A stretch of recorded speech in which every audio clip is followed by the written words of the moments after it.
What does she have to fear if she's Blake Lively completely broke down in court as Megyn Kelly continues her relentless mission to expose every twisted lie.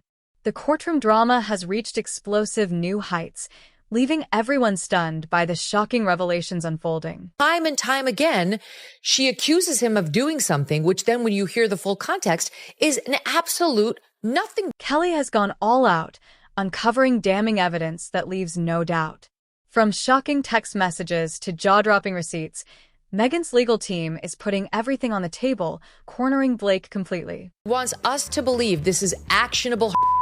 Blake is in full panic as the truth spills out, and her carefully crafted facade is collapsing far quicker than anyone ever expected or imagined. Has gotten its hands on that video, and you can hear Blake Lively and Justin Baldoni interacting as themselves, knowing that this is all on video and that this is going to be used to create this dance scene. And no such moment is. So get ready, because we're diving straight into the wild world of the Justin Baldoni and Blake Lively drama, and trust me, it's only gotten stranger. Remember that major allegation in Blake's complaint? She claimed Justin crossed the line during a silent montage scene, saying he leaned in, whispered something suggestive, and even got a little too handsy. But here's the twist. TMZ managed to get their hands on the actual video, and what it shows tells an entirely different story, leaving everyone shocked and questioning her version of events. Right. And then says, smells good. And she says, it's my body makeup. That's her big.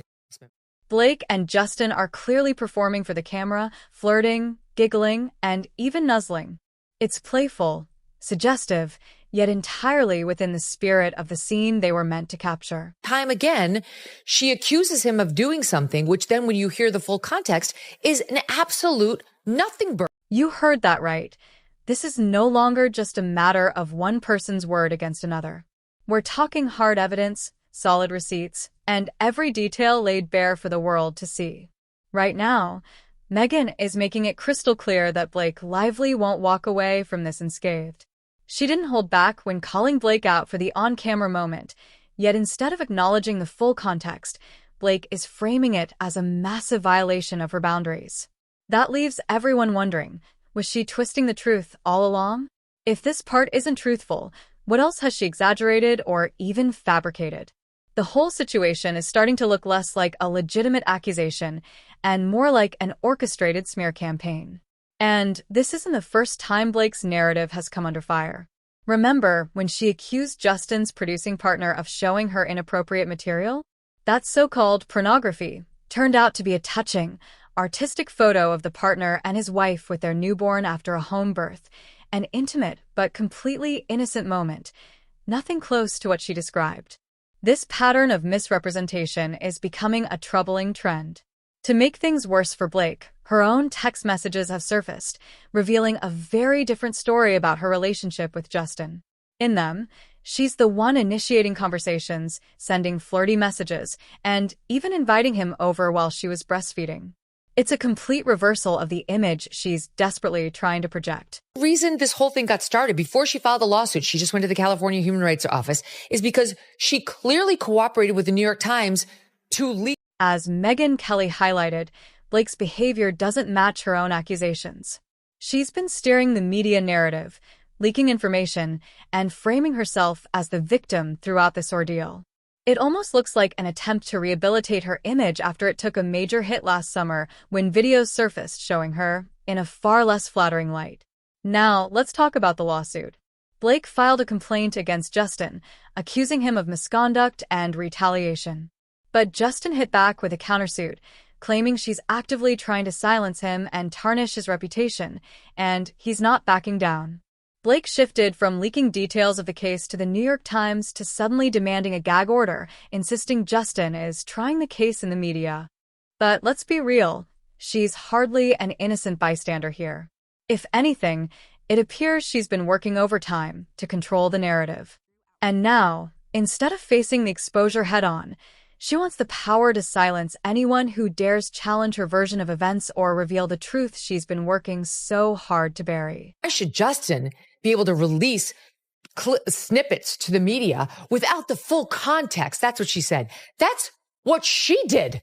She alleges that she's a Me Too victim. Megyn's not having it. She's refusing to back down, and neither is Justin's legal team. As she points out, if Blake is really telling the truth, then what exactly does she have to fear? Why try to suppress evidence if her claims are solid? If there's nothing to hide, she should welcome transparency, but instead, Blake is working overtime to muzzle anyone who could reveal what actually happened behind the scenes. Things get even juicier when you look at the It Ends With Us press tour. Blake and Justin were noticeably distant. No joint interviews, no red carpet photos together at the premiere, fueling speculation of a major fallout. And while the film exceeded box office expectations upon its August release, the off-screen drama completely overshadowed its success. Now, the legal battle is moving forward, with New York federal judge LSJ Lyman officially setting a trial date for March 2026. But even before stepping into the courtroom, tensions are boiling over. Blake's team is accusing Justin's lawyers of trying to influence potential jurors through a website that selectively publishes private documents and communications between the two stars. According to her, these snippets are being used to paint her in a false light. Lively's attorney argued that the endless stream of defamatory and extrajudicial media statements must end. Justin's lawyer, Brian Friedman, fired back, saying they will respect the court but emphasize the importance of truth. He stated that all they want is for the public to see the actual text messages that contradict Blake's claims, along with video footage proving there was no misconduct and additional evidence that directly undercuts her allegations.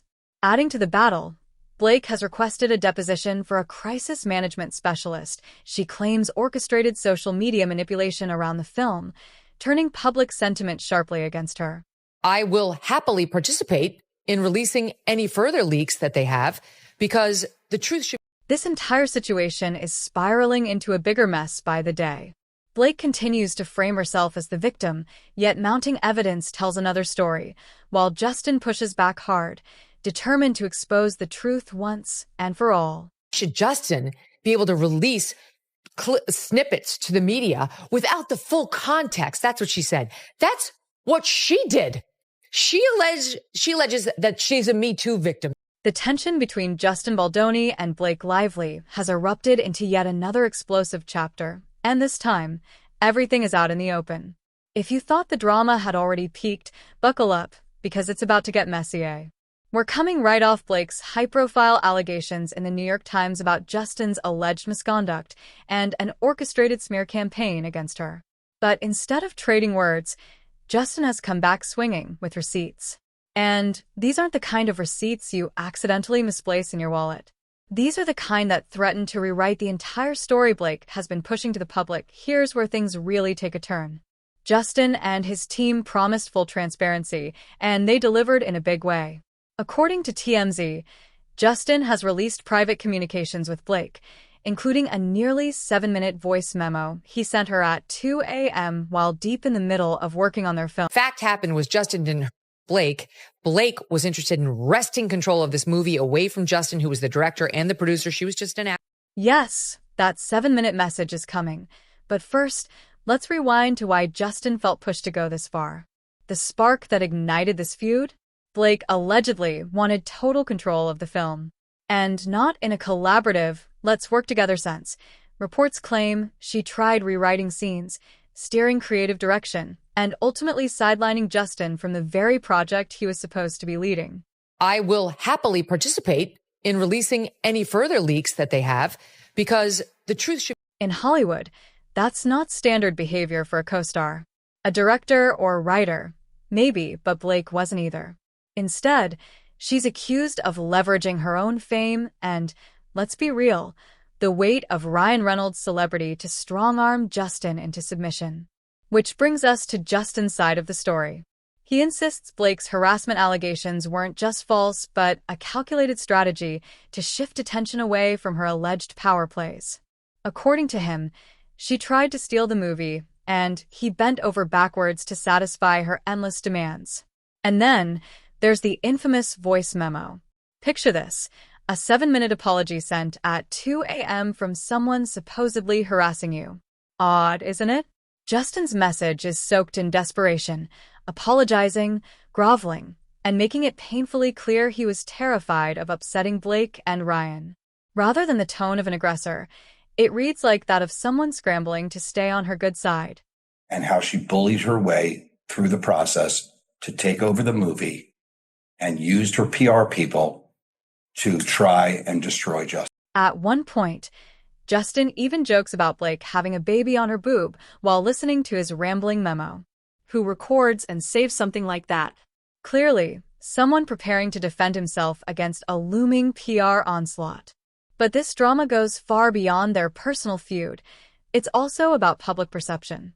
Blake's allegations sparked a full-blown media storm, with outlets like the New York Times questioning whether they had been manipulated into running negative press about her. The narrative quickly turned into accusations that Justin orchestrated an inorganic Blake Sucks campaign. However, Powerhouse Entertainment attorney Brian Friedman countered, claiming it was actually Blake's own PR team that pushed damaging stories about Justin, not the other way around. Talk about playing with fire. Circling back to the movie itself, Justin's central complaint is that Blake didn't just want a voice in the project, she wanted total control. And when she didn't get her way, she allegedly weaponized her story against him. It's a textbook case of he said, she said, but Justin's voice memo and text messages complicate Blake's version of events. Instead of looking like the villain in her narrative, Justin is increasingly coming across as the victim, a filmmaker caught between a powerful Hollywood couple and his own creative vision. His legal team insists their lawsuit is packed with evidence that could completely flip the case on its head once the trial begins. Has gotten its hands on that video, and you can hear Blake Lively and Justin Baldoni interacting as themselves, knowing that this is all on video and that this is going to be used to create this dance scene. And no such moment is Justin Baldoni's book Man Enough, Undefining My Masculinity, and his subsequent podcast painted him as a reformed, enlightened man. But critics argue his recent actions, apologizing profusely, bending under pressure, and letting himself be pushed around, show someone who's lost touch with his own strength. Some even claim he's overcorrected, becoming, as one commentator put it, a bootlicker. Ouch. Meanwhile, Blake's campaign against him seems to be backfiring spectacularly. With every new revelation, her credibility takes another hit. From the breastfeeding texts to the infamous late-night voice memo, the evidence continues to pile up against her. What started as a bold attempt to reclaim her narrative has quickly unraveled into a PR disaster on Amber Heard proportions. And the court of public opinion? Brutal, and right now not leaning in Blake's favor. So where does that leave us? According to Justin's team, this is only the beginning. They claim more texts, emails, and possibly even additional voice memos could be coming. If Blake believed she could control the narrative, she may have severely underestimated just how far Justin is willing to go to clear his name. And as for Ryan Reynolds, his silence is deafening. Is he genuinely staying out of it or quietly strategizing behind the scenes?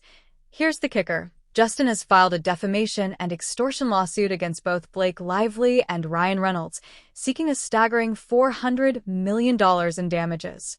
That number is jaw-dropping, nearly 4 times their combined net worth. But is it realistic? Legal experts, including family law attorney Roard Dalton Palmer, don't think so.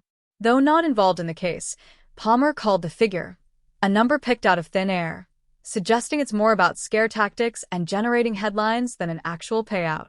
Lawsuits often aim high for leverage, but $400 million? That's not just shooting for the moon. It's trying to buy the galaxy. Still, given Blake's recent antics, some argue Justin may have a stronger case than anyone expected. What does she have to fear if she's Justin Baldoni seems more determined than ever, and for him, this case isn't just about money. It's about clearing his name. After being dropped by WME and stripped of the prestigious Women's Solidarity Award in the wake of harassment allegations, his reputation took a devastating blow. The accusations didn't just cost him opportunities, they made him a prime target in today's unforgiving cancel culture. Now, Baldoni's lawsuit appears to be just as much a fight for vindication as it is a demand for damages. Nima Rahmani, president of West Coast Trial Lawyers, put it bluntly. This case is about Baldoni's truth finally coming out and sending a strong message to Blake Lively. He sees the lawsuit as Baldoni's chance to reclaim his narrative after months of public fallout. Still, even with powerhouse attorneys on his side, the $400 million claim feels more like a headline grabber than a realistic courtroom outcome. Entertainment lawyer Cameron Duet-Shahi echoed that view, calling the astronomical figure more of a PR stunt than a serious expectation. For Baldoni to win such a massive payout, he would have to prove he was on track to earn nearly $500 million, money Lively and Reynolds allegedly cost him by derailing his career. That's a tall order, even in Hollywood. SOY aims so high? Legal experts suggest it's all about leverage. By setting the stakes sky high, Baldoni and his team could pressure Lively and Reynolds into a settlement, sparing everyone the ugliness of a drawn-out trial. It's a risky gamble, but one Baldoni seems willing to take in an era where cancel culture can destroy reputations overnight. And if he somehow convinces the court he deserves even a fraction of that amount, the impact could be devastating. Together, Lively and Reynolds boast a combined net worth of about $101.5 million, $30 million for her, $71.5 million for him. If Baldoni walks away with anything close to his claim, it won't just be their reputations on the line, but their financial stability as well. At its core, this case is about more than money or media spin. It's about dueling narratives. Blake Lively insists she was harassed and vilified for speaking out. Baldoni maintains the allegations were baseless, part of a calculated campaign to discredit him after he bent over backwards to accommodate her demands on set. The tension is palpable, and Hollywood insiders are watching closely. Will Baldoni's bold legal strike pay off, or will it blow up in his face? One thing is certain, this scandal is far from over, and in Hollywood, nothing fuels the fire like a courtroom showdown.